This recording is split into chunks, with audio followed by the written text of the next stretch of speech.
June 1942, the Pacific Ocean, north of Midway Atoll. The sea is calm, deceptively calm. Beneath the surface, fleets maneuver beyond the horizon, guided by radio silence and assumption. In Tokyo, maps still reflect confidence. Early victories have reinforced belief. Pearl Harbor, Singapore, the Philippines. Each success has confirmed what Japanese planners expected, that speed, precision, and resolve could overwhelm a slower enemy. But something is changing. American aircraft begin appearing where they were not expected. Carrier task forces move with coordination that had been dismissed as impossible so early in the war. Losses that should have crippled operations are absorbed without pause. Ships burn, planes fall, and yet the pressure does not ease. Japanese commanders search for explanations. The numbers do not align. The tempo does not slow. The firepower does not diminish. What they are witnessing is not a single battle turning. It is the collapse of a belief system. For years, Japanese high command had calculated American limits: industrial, psychological, strategic. Those limits were supposed to define the war. Instead, they are vanishing in real time. And as smoke rises over the Pacific, the realization begins to take shape. The enemy they thought they understood is revealing a capacity for destruction far beyond every assumption made before the war began. Understanding how this moment arrived requires stepping back, before the firepower, before the shock, to the decisions that shaped Japan's gamble in the first place. Long before American firepower appeared in force across the Pacific, Japanese strategic thinking had already fixed its conclusions. These conclusions were not careless. They were deliberate, debated, and reinforced by decades of experience and ideology. Japan's military leadership entered the 20th century shaped by rapid victories. The defeat of Russia in 1905 had rewritten Japan's understanding of modern war. A smaller, disciplined force had overcome a larger industrial power through decisive naval action and national will. That lesson lingered. It became doctrine. It encouraged belief in speed, morale, and initiative as decisive factors. By the 1930s, Japan's empire expanded across East Asia. Campaigns in Manchuria and China reinforced confidence in the imperial army's fighting spirit. Resistance was met with overwhelming force. Victory followed persistence. The assumption took root that enemies would collapse once faced with sustained pressure. The United States was assessed through the same lens. Japanese naval planners understood American industrial capacity in abstract terms. They knew America was large, wealthy, technologically advanced, but they interpreted these traits as liabilities in war.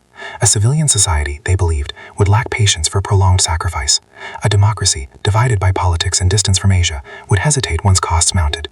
Intelligence reports emphasized American isolationism, congressional debates, public resistance to foreign war, the absence of universal conscription. To Japanese high command, these were signs of fragility rather than restraint. Naval doctrine reflected these beliefs. The Imperial Japanese Navy planned for a short, decisive conflict.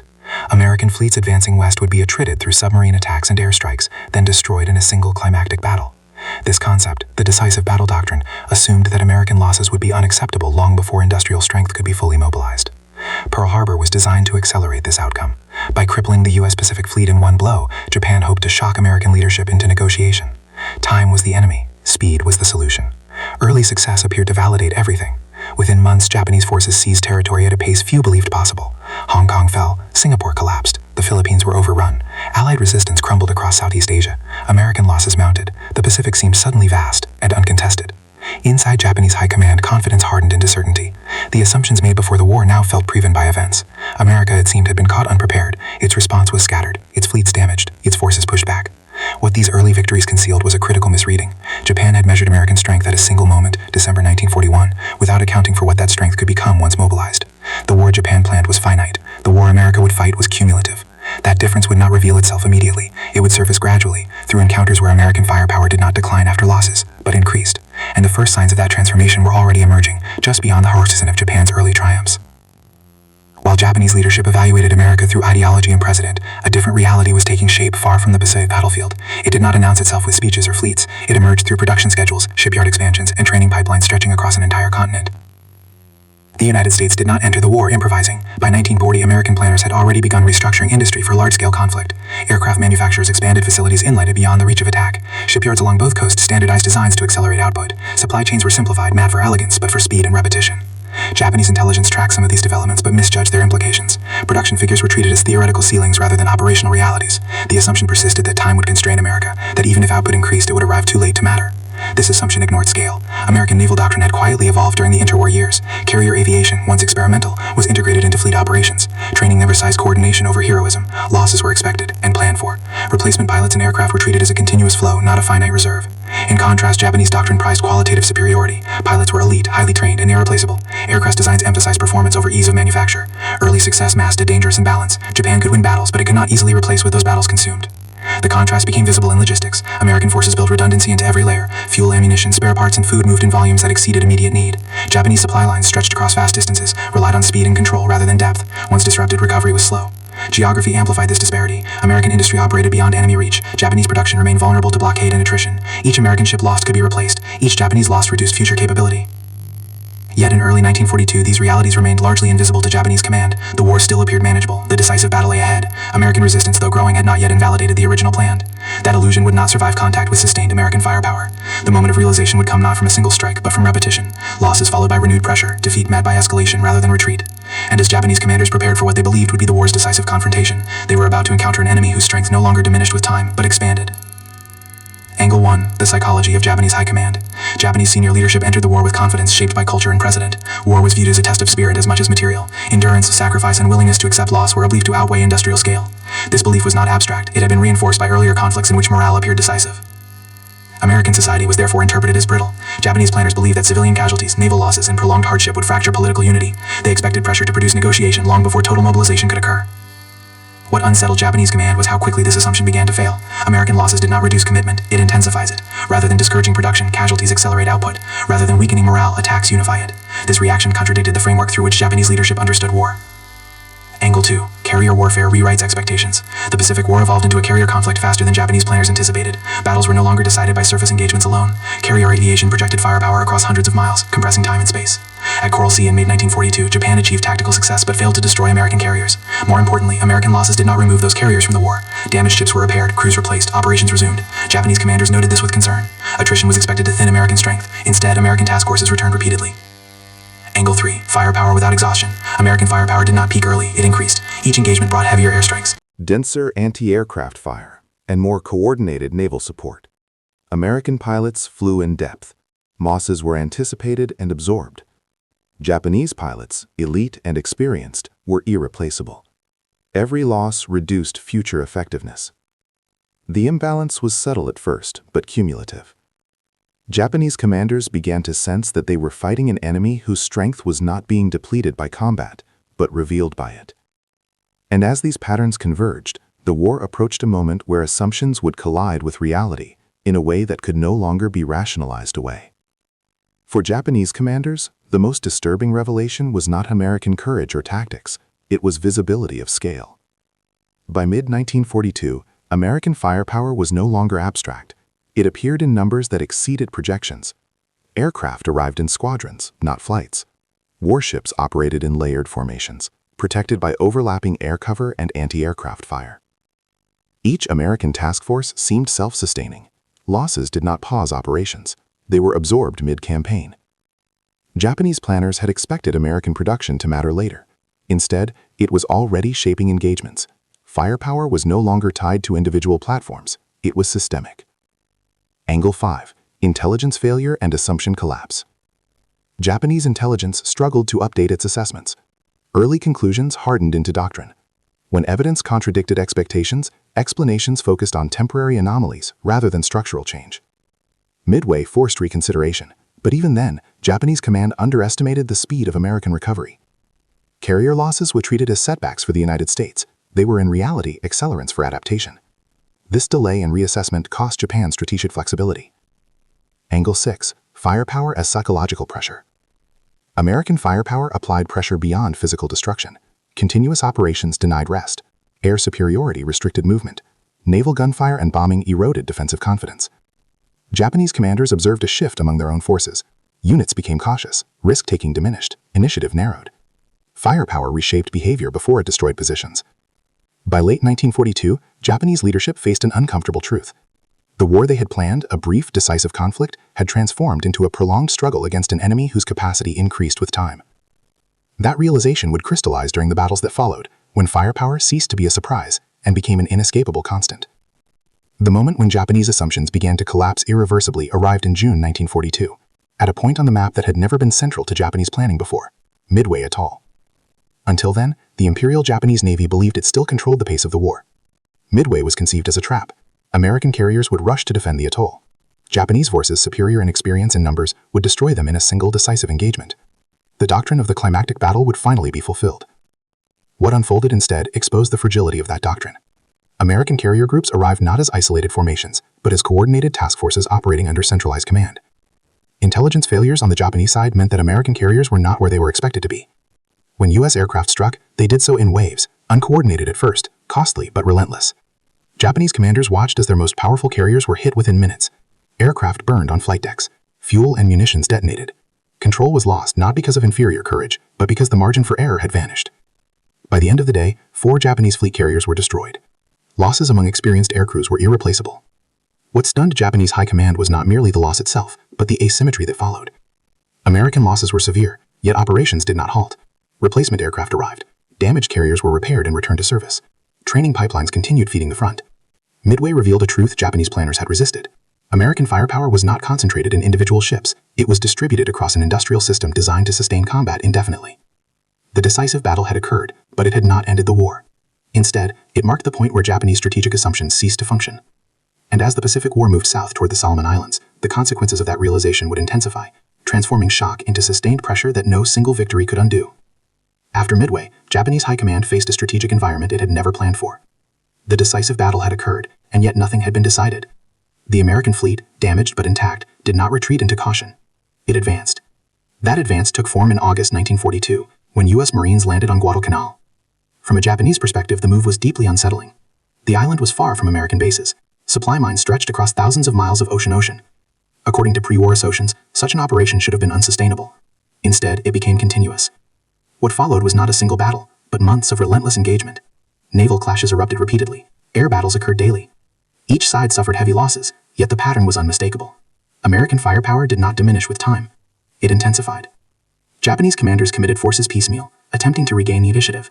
Each attempt encountered overwhelming naval gunfire, carrier-based airstrikes, and artillery support that appeared inexhaustible. American ships absorbed damage and returned. Aircraft losses were replaced. Marines rotated. Supplies continued to arrive. For Japanese leadership, Guadalcanal became a lesson written in repetition. Every engagement confirmed the same conclusion. The enemy's strength did not depend on preserving elite units, it depended on replacing them. Japanese doctrine, which emphasized decisive engagements and elite formations, faltered under this reality. Losses among veteran pilots and sailors accumulated. Training pipelines could not compensate. Aircraft production lagged. Fuel shortages worsened. By early 1943, Japanese high command acknowledged what had become undeniable. The United States had transformed the war into one of sustained firepower. Control of the battlefield no longer rested on individual brilliance or tactical surprise. It rested on output, coordination, and endurance. Guadalcanal was eventually evacuated. Not because Japanese soldiers lacked courage, but because the system supporting them could not compete. The stunned realization hardened into strategy. Japan would now fight defensively, conserving strength, trading space for time. But time, the very resource Japan had sought to deny America, was now flowing in the opposite direction. And as American firepower expanded across the Pacific, the consequences of that reversal would shape everything that followed. After Midway, Japanese high command faced a strategic environment it had never planned for. The decisive battle had occurred, and yet nothing had been decided. The American fleet, damaged but intact, did not retreat into caution. It advanced. That advance took form in August 1942, when U.S. Marines landed on Guadalcanal. From a Japanese perspective, the move was deeply unsettling. The island was far from American bases. Supply lines stretched across thousands of miles of ocean. According to pre-war assumptions, such an operation should have been unsustainable. Instead, it became continuous. What followed was not a single battle, but months of relentless engagement. Naval clashes erupted repeatedly. Air battles occurred daily. Each side suffered heavy losses, yet the pattern was unmistakable. American firepower did not diminish with time. It intensified. Japanese commanders committed forces piecemeal, attempting to regain the initiative. Each attempt encountered overwhelming naval gunfire, carrier-based airstrikes, and artillery support that appeared inexhaustible. American ships absorbed damage and returned. Aircraft losses were replaced. Marines rotated. Supplies continued to arrive. For Japanese leadership, Guadalcanal became a lesson written in repetition. Every engagement confirmed the same conclusion. The enemy's strength did not depend on preserving elite units, it depended on replacing them. Japanese doctrine, which emphasized decisive engagements and elite formations, faltered under this reality. Losses among veteran pilots and sailors accumulated. Training pipelines could not compensate. Aircraft production lagged. Fuel shortages worsened. By early 1943, Japanese High Command acknowledged what had become undeniable. The United States had transformed the war into one of sustained firepower. Control of the battlefield no longer rested on individual brilliance or tactical surprise. It rested on output, coordination, and endurance. Guadalcanal was eventually evacuated, not because Japanese soldiers lacked courage, but because the system supporting them could not compete. The stunned realization hardened into strategy. Japan would now fight defensively, conserving strength, trading space for time.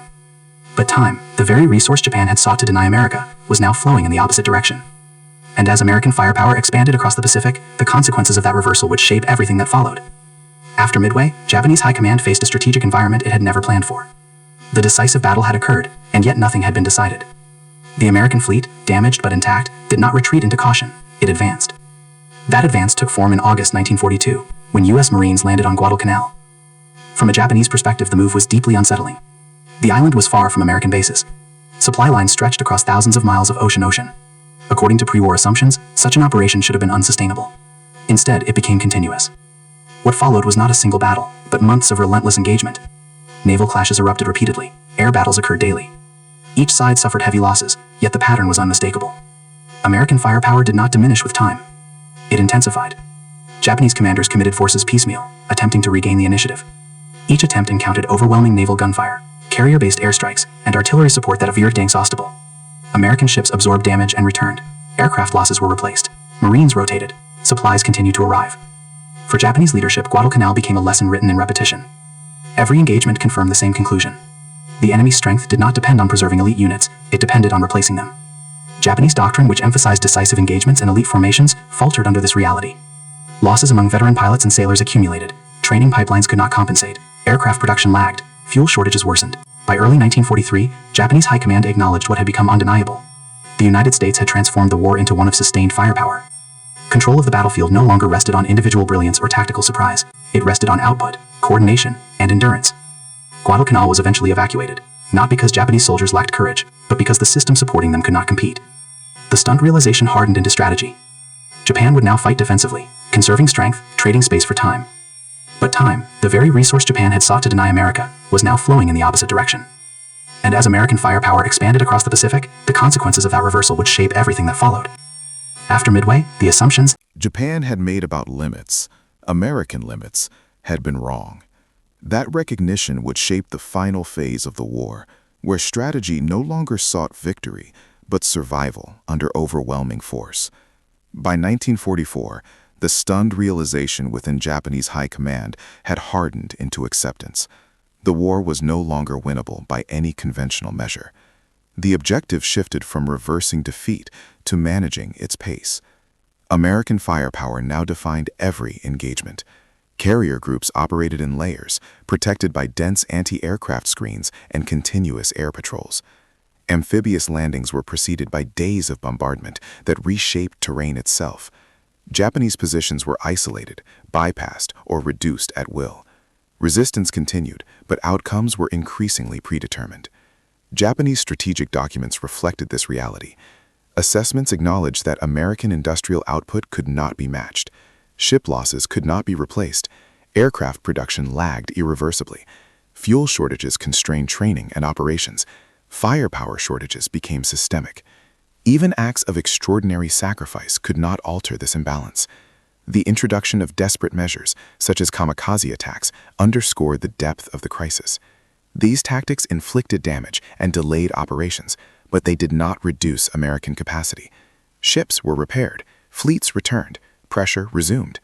Japanese High Command recognized that American firepower functioned independently of tactical outcomes. Victory in a single engagement no longer shifted momentum, it merely slowed it temporarily. The psychological effect was devastating. Strategy narrowed, options disappeared. The initiative passed permanently to the Allies. The war moved inexorably toward Japan's home islands, supported by a volume of force that exceeded anything previously witnessed in naval warfare. By the final months, Japanese leadership confronted the ultimate consequence of their early assumptions. The enemy they had hoped to shock into negotiation had instead mobilized a system capable of sustained destruction on a global scale. The stunned silence that followed was not disbelief, but recognition. And as the war approached its conclusion, the meaning of that recognition extended beyond Japan's defeat, offering lessons about modern warfare that would echo far beyond the Pacific. The shock that settled over Japanese high command by the war's end was not simply the result of defeat, it was the collapse of a worldview. Japan had entered the conflict believing that war could be decided through will, speed, and decisive blows. History, ideology, and early victories reinforced that belief. What the Pacific War revealed, slowly, relentlessly, was that modern warfare had moved beyond those assumptions. Power no longer rested in singular moments of brilliance.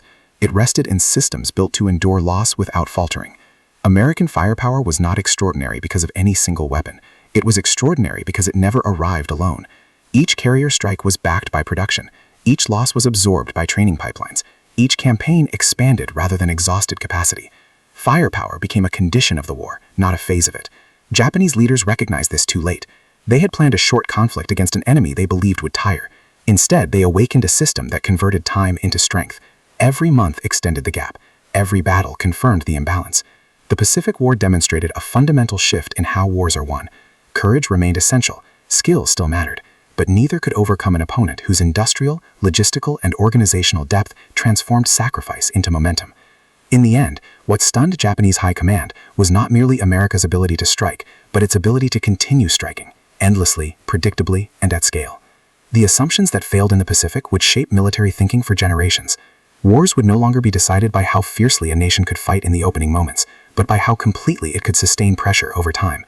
That lesson, written across the ocean in steel and fire, remains one of the most enduring truths of the Second World War. By the time American firepower reached the skies over Japan itself, the outcome of the war had already been decided in principle. What remained was not strategy, but consequence. The naval blockade tightened first. By late 1944, American submarines had severed Japan's maritime lifelines with a ruthless efficiency.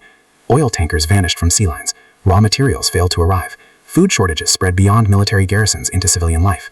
Japanese industry did not collapse suddenly, it starved. Factories slowed, then stalled. Aircraft rolled off assembly lines without fuel to fly. Trained pilots waited for machines that never came. Commanders calculated operations not by opportunity, but by remaining reserves measured in weeks. Then the bombing intensified. The American strategic bombing campaign over Japan was unlike anything Japanese leadership had planned for. The B-29 Superfortress, operating from newly captured Pacific bases, introduced sustained destruction on a scale beyond prior experience. Firebombing raids over Tokyo, Osaka, and Nagoya turned entire districts into ash within hours. Japanese civil defense systems proved inadequate. Industrial dispersal could not protect densely populated urban centers. Production fell not because factories were targeted alone, but because the workforce itself was consumed by survival. Inside Japanese high command, the reality was no longer debated. Reports acknowledged that American firepower could not be countered by conventional means. Air defenses lacked fuel, interceptors were few, radar coverage was incomplete.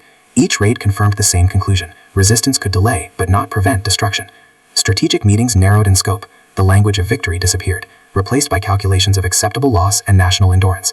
The war's final phase was no longer about defeating the enemy, it was about defining the terms of collapse. The naval blockade and air campaign worked in tandem. Food imports collapsed, transportation networks fractured, urban populations were displaced. The system that sustained the Japanese war effort unraveled from within. By mid-1945, Japanese leadership understood what had truly defeated them. Not a single battle, not a single weapon, but the convergence of firepower, logistics, and time. The atomic bombings would soon deliver the final shock, but they did not introduce a new reality. They confirmed one that already existed. American firepower had stripped Japan of options long before surrender was announced. What stunned Japanese high command in the end was not that America possessed overwhelming force, but that once unleashed it functioned without pause, without exhaustion, and without dependence on decisive moments. The assumptions that had guided Japan into war, about American patience, American limits, American resolve, were not merely wrong, they were inverted. The enemy Japan believed would negotiate under pressure had instead built a system that transformed pressure into inevitability.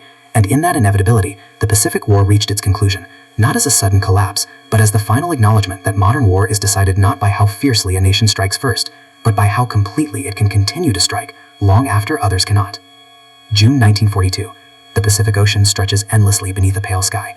The water appears calm, almost indifferent, as fleets maneuver far beyond the horizon. Carrier task forces glide in silence. Aircraft wait on decks, fueled, armed, ready. In Tokyo, the maps still show confidence. The markers reflect victories already secured. Pearl Harbor, Singapore, the Philippines. Each operation has reinforced the same belief, that speed and precision have placed the war firmly under control. Yet something is wrong. American forces are appearing where they should not be. Losses that were expected to weaken operations instead seem to provoke stronger responses. Firepower does not diminish after engagement, it grows. Japanese commanders search reports for errors, for miscalculations that might explain what they are seeing. They find none. For years, Japanese high command had planned for a war of limits. American limits, industrial limits, psychological limits, political limits. These boundaries were meant to define how long the enemy could endure before seeking compromise. That framework shaped every decision made before December 1941. Now those limits are dissolving in real time. To understand how this miscalculation occurred, it is necessary to step backwards, before the battles, before the shock, before the firepower, to the assumptions that guided Japan's entry into the war. Japan's modern military identity was forged through improbable victories. The defeat of Russia in 1905 taught a powerful lesson. Discipline, morale, and decisive action could overcome material superiority. That belief became institutional. It shaped doctrine. It influenced how enemies were assessed. Throughout the interwar years, Japan expanded across East Asia. Campaigns in Manchuria and China reinforced confidence in the imperial army's endurance and aggressiveness. Resistance was met with force. Collapse followed pressure. These experiences formed expectations that would later be projected onto far larger opponents. The United States was viewed through this same lens. American wealth was acknowledged, its industry recognized, but these qualities were interpreted as weaknesses in war. A civilian society, Japanese planners believed, would lack patience for sacrifice. A democracy would fracture under prolonged pressure. Distance from Asia would dilute commitment. Naval doctrine reflected these conclusions. The Imperial Japanese Navy planned for a short conflict, resolved through a decisive battle. American fleets advancing west would be attrited, then destroyed in one overwhelming engagement. Pearl Harbor was intended to accelerate this outcome, not to start a long war, but to end one before it truly began. Early success appeared to confirm everything. Japanese forces advanced at breathtaking speed. Allied positions collapsed. American resistance in the Pacific seemed scattered and uncoordinated. The war appeared manageable, temporary, winnable. What these victories concealed was a fundamental misunderstanding. Japan measured American strength at a single moment, December 1941, without accounting for how that strength could evolve once mobilized. The war Japan planned was finite. The war America would fight was cumulative. That difference did not announce itself immediately. It emerged through repetition, through engagements where American firepower did not fade after loss, but intensified, through operations that did not stall, but expanded. And as Japanese commanders prepared for what they believed would be the decisive confrontation, they were moving toward a moment where assumptions would collide with a reality no doctrine had prepared them for. The war Japan planned depended on time moving in one direction only. Speed would shock the enemy. Early victories would define momentum. Losses would discourage commitment. Every assumption relied on the belief that American response would be delayed, divided, and ultimately restrained by distance and politics. What Japanese high command did not fully grasp was that the United States had been preparing for a different kind of war, one not bound to early success or failure, but to scale. Long before American firepower appeared decisively in the Pacific, the groundwork for its emergence had already been laid. Rearmament began quietly, framed as defense rather than expansion. Shipyards were expanded along both coasts. Designs were simplified to favor rapid construction over refinement. Aircraft factories multiplied inland, beyond the reach of attack. Training pipelines were widened to accept losses as a constant, not an exception. Japanese intelligence observed fragments of this activity, but interpreted it through the wrong lens. Production estimates were treated as theoretical limits, not operational baselines. The assumption persisted that even if American output increased, it would do so too slowly to influence the early stages of the war. This assumption proved fatal. American naval doctrine had evolved in ways Japanese planners underestimated. Carrier aviation, once auxiliary, had become central. Training emphasized coordination, redundancy, and continuity. Pilots were not treated as irreplaceable elites, but as part of a system designed to produce and replenish skill over time. Japanese doctrine followed a different path. The Imperial Japanese Navy prized qualitative superiority. Pilots were trained to an extraordinary standard, but in limited numbers. Aircraft were optimized for performance rather than ease of manufacture. Early engagements rewarded this approach. American pilots were outmatched. Japanese losses were minimal. Confidence deepened. But beneath that confidence lay imbalance. Every Japanese pilot lost represented experience that could not be replaced quickly. Every aircraft destroyed reduced future capacity. Attrition, once a tool for victory, became a hidden liability. American losses followed a different trajectory. Aircraft fell, ships were damaged, crews were lost. Yet replacement did not slow operations. Damaged carriers returned to service. New hulls entered the fleet. Training programs expanded rather than contracted. Firepower did not diminish with engagement, it accumulated. The first sign that this imbalance mattered came in the spring of 1942, during the Battle of the Coral Sea. Tactically, the battle was inconclusive. Strategically, it was transformative. Japanese expansion was halted. More importantly, American carriers survived. From the Japanese perspective, this outcome was troubling. Losses had been inflicted, damage had been done, yet the American fleet remained operational. The expected pause did not occur. Instead, American task forces regrouped and returned. This pattern will repeat itself with greater consequence weeks later. By June 1942, Japanese command committed its most powerful naval forces to an operation designed to force the decisive battle doctrine into reality. Midway was intended to lure American carriers into a trap. The logic was sound, if assumptions held. They did not. American intelligence anticipated the operation. Carrier groups maneuvered undetected. When the attack came, it arrived not as a singular strike, but as layered pressure. Early American losses were heavy. Squadrons were destroyed. Pilots died. Yet the attacks continued. Within minutes, Japanese carriers were struck at their most vulnerable moments. Aircraft fueled, decks crowded, fire spread uncontrollably. 4 fleet carriers, cornerstones of Japan's naval tower, were lost in a single day. What stunned Japanese high command was not the loss itself, but what followed. American operations did not collapse. The fleet did not retreat into caution. Replacement carriers entered service. Damaged ships were repaired and returned. Pilot training pipelines continued to deliver new crews. Midway did not end the war. It exposed the structure of it. For the first time, Japanese leadership confronted the reality that American firepower was not concentrated in individual ships or formations. It was distributed across an industrial and logistical system designed to absorb loss and continue. The decisive battle had occurred. The war had not been decided. As the conflict moved south toward the Solomon Islands, Japanese commanders attempted to reassert control. The next phase of the war would test whether Midway was an anomaly or a warning. The answer would emerge not in a single engagement, but in months of sustained combat, where American firepower would no longer surprise, but overwhelm through repetition. When American forces landed on Guadalcanal in August 1942, the move stunned Japanese high command. The island lay deep within what Japan believed to be its defensive perimeter. Supplying a major operation there should have been impractical. Maintaining it should have been impossible. Instead, it became continuous. From the moment U.S. Marines went ashore, the conflict transformed into a sustained contest of endurance. Airfields were built under fire. Supplies arrived despite constant attack. Naval engagements erupted repeatedly in surrounding waters. Each side committed forces incrementally, attempting to gain advantage through attrition. This was the environment Japanese planners believed would favor them. Yet the pattern that emerged contradicted expectation. American firepower did not diminish with time spent in combat. It increased. Naval gunfire grew heavier. Airstrikes became more coordinated. Artillery support intensified. Every American loss was followed not by withdrawal, but by escalation. Japanese forces followed determination. Night attacks inflicted casualties. Naval battles were ferocious. Yet every engagement revealed the same imbalance. Japanese losses were final. American losses were temporary. Japanese commanders committed veteran pilots and sailors in an attempt to regain initiative. These losses accumulated. Training pipelines could not compensate. Aircraft production lagged behind attrition. Fuel shortages constrained operations. American capacity, by contrast, expanded. New ships entered service. Replacement aircraft arrived in volume. Crews rotated. Operations resumed without pause. Guadalcanal became a lesson written in repetition. Each attempt to dislodge American forces encountered the same response. Overwhelming firepower applied systematically, supported by logistics that did not fail. The island was eventually evacuated, not because Japanese soldiers lacked courage, but because the system supporting them could not compete. For Japanese high command, the implications were devastating. The doctrine of decisive battle had failed. The war could not be ended quickly. Attrition now favored the enemy. The longer the conflict continued, the wider imbalance grew. Strategic supply chain exceeded a certain age. The panel physical muster. Trading space for time. Island garrisons were instructed to delay rather than mitigate. The objective is to inflict enough casualties to force negotiation, but American firepower made such calculations obsolete. Carrier task forces operate in layers, protected by dense anti-aircraft screens and continuous air patrols. Amphibious assaults were preceded by sustained bombardment that reshaped terrain. Japanese positions were isolated, bypassed, or reduced at will. The war had transformed into a process. Victory no longer depended on singular engagements. It depended on whether one side could continue applying force longer than the other. In that contest, Japanese leadership began to recognize an unescapable truth. They were no longer fighting an enemy constrained by limits. They were fighting a system. And as that system expanded across the Pacific, the consequences would extend far beyond individual islands, reaching into the heart of Japan itself. By the time the Allies moved into the Marianas Islands in mid-1944, Japanese high command had already acknowledged in quiet, frustrated reports the absolute supremacy of American industrial might. The war, which had been expected to last no longer than a few years, had stretched into a conflict of attrition that Japan could not win. Every major battle, from Midway to Guadalcanal into the battles of the Solomons, had demonstrated a harsh reality. The United States is able to replace losses at a rate that far outpaced Japanese capabilities. The Marianas campaign began the final, irrefutable proof of this. When American forces captured the islands, it opened up a clear path for continuous strategic bombing of Japan's home islands. The B-29 Superfortress, a technological marvel that could carry an enormous payload of bombs over vast distances, began its relentless assault on Japan's industrial centers. For Japanese commanders, it was a bitter pill to swallow. It was no longer just a matter of tactical losses or strategic setbacks. Japan's infrastructure, its factories, its very ability to wage war, was being dismantled from afar. The United States was applying pressure at every level, naval, air, and industrial, and it did so without pause, without mercy, and without exhaustion. The Battle of the Philippine Sea in June 1944 had already shattered Japan's naval superiority. 4 Japanese carriers were sunk, and with them, Japan lost its last chance to secure air superiority.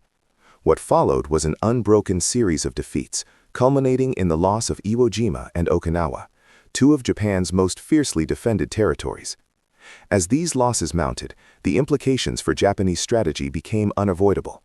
It was no longer a war of attrition that could be won by sheer resolve. Japan could not replace its losses. The supply lines were broken. The production of new aircraft slowed to a trickle. American bombers, now based on newly secured islands, rained destruction upon Japan's industrial heartland. But it was not just the physical damage that crippled Japan.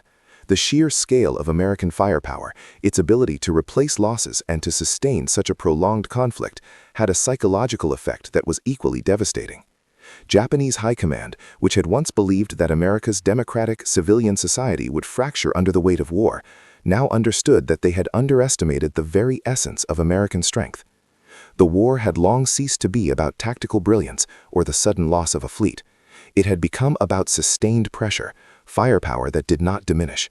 And as Japanese forces continued to retreat, more and more of the battlefield was consumed by American firepower. B-29 raids turned cities into ash. Submarine blockade operations destroyed Japan's oil imports. Everything that Japan depended on, its fuel, its factories, its manpower, was being consumed by American production. The greater the strain on Japanese resources, the harder it became for the nation to rally.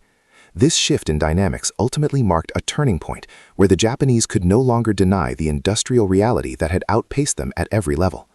The Japanese leadership had, from the outset of the war, assumed that speed, surprise, and resolve would be enough to secure victory. What they had failed to account for was the American capacity to replace and rebuild at a scale Japan could never match. The collapse of Japan's strategic position was not swift, it was not sudden, it came slowly, incrementally, over months and years of sustained firepower, each defeat building on the one before. The defeat was inevitable, it was simply a matter of time. As the war moved into its final phase, Japan's strategic situation grew increasingly desperate. The Battle of Leyte Gulf in October 1944 marked the beginning of the end for Japanese naval power. The United States had inflicted a crushing defeat on the Imperial Navy, leaving it crippled and unable to respond effectively to the Allied push through the Philippines. The victory ensured that American forces now had an unchallenged route to Japan's doorstep. The Pacific was no longer a contested ocean, it was an American-controlled theater. Despite the staggering losses, Japanese leadership remained defiant, still clinging to the hope of a miraculous reversal. They believed that a decisive, final confrontation could still force a settlement.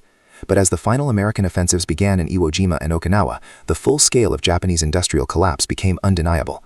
These islands, which had once been fortresses capable of repelling attacks, were now just the last remnants of a defensive line that was crumbling under sustained American bombardment. The Battle of Iwo Jima, lasting over a month in early 1945, was an example of how American firepower had reshaped the war. The Japanese defenders, armed with entrenched positions, caves, and tunnels, fought fiercely, but American air superiority, naval bombardments, and the relentless advance of U.S. Marines broke their resistance. The cost was high. Over 6,000 American lives were lost, but the strategic value of Iwo Jima lay in its ability to serve as a base for B-29 bombers to launch attacks directly on the Japanese home islands. What had once been thought of as a fortress was reduced to rubble under sustained firepower, demonstrating that no defense could last indefinitely against such a relentless force. But it was in Okinawa that the full tragedy of Japan's situation became apparent. The battle, which took place in the spring of 1945, was one of the bloodiest in the Pacific. Over 12,000 Americans died, and the Japanese lost over 100,000 soldiers and civilians, the majority of whom were unable to escape the island's destruction. Okinawa's significance was more than just its tragic death toll, it marked the final preparation for the invasion of Japan itself. The Allied forces, already aware that the Japanese would fight to the bitter end, were fully prepared for what lay ahead. At the same time, the strategic bombing campaign had escalated, with B-29 bombers now attacking Japan's civilian and industrial centers in an effort to cripple its war-making capability once and for all. In March 1945, the U.S. launched one of the most devastating air raids in history, bombing Tokyo with incendiary bombs that wiped out entire neighborhoods. These raids were not just a tactical choice, they were a message. American firepower had reached its peak. By this time, Japan's industries had been decimated. Raw materials were scarce, factories were destroyed, aircraft were in short supply. The nation's once mighty fleet was now a shadow of its former self. Yet despite these overwhelming realities, Japanese leadership continued to believe in the possibility of victory. Their plans for a final defense of the home islands were born out of desperation, not logic. They had no more oil to fuel their planes. Their best pilots had been lost in earlier engagements. The last stand they had envisioned was a mirage, built on the fantasy that American resolve would crack under the weight of casualties and cost. American firepower, by contrast, was now fully synchronized. The U.S. military had achieved a level of operational efficiency that Japan could no longer counter. The production of tanks, aircraft, and warships continued to surge. The United States was no longer fighting a war of limited engagements, it was waging a total war of attrition that could only end in Japanese defeat. The industrial capacity that Japan had dismissed as irrelevant was now the reason for their ultimate collapse. On August 6, 1945, the United States dropped the atomic bomb on Hiroshima. It was an act of unimaginable destruction, but it was also the final demonstration of the firepower that had been building in the U.S. war machine for over 4 years. 3 days later, Nagasaki was hit. By then, Japan had no hope of recovery. The war had moved so far beyond the point of tactical victory that surrender was the only option remaining. The final blow to Japanese morale came not from a single bomb, but from the realization that their industry, their will to fight, and their entire strategy had been outpaced by an enemy whose strength had only grown as the war progressed. What began as a conflict of speed and surprise had become a war of relentless, systematic pressure. No matter how much Japan fought, it could not keep pace with the overwhelming production, logistics, and industrial capacity of the United States. By the summer of 1945, Japanese high command no longer debated how to win the war. The discussion had narrowed to how it would end. The convergence of American firepower, logistics, and time had stripped away every remaining alternative. The Navy no longer existed as a fighting force. The air arm was depleted beyond recovery. Fuel reserves were exhausted. Transportation networks lay fractured. Cities burned faster than they could be rebuilt. What remained was recognition. For years, Japanese planners had believed that modern war could still be shaped by decisive moments, by shock, by sacrifice, by the moral collapse of an opponent unwilling to endure. That belief had guided every pre-war calculation. It had justified risk. It had defined Pearl Harbor. It had promised resolution before imbalance became fatal. Instead, the opposite occurred. Each decisive moment only accelerated American adaptation. Each loss strengthened American output. Each attempt to impose finality merely widened the gap between capacity and capability. Firepower did not exhaust itself. It learned, it scaled, it returned. The atomic bombings did not introduce this truth, they concluded it. By August 1945, Japan was not defeated by a single weapon, nor by a single campaign. It was defeated by the cumulative effect of a system that converted time into force.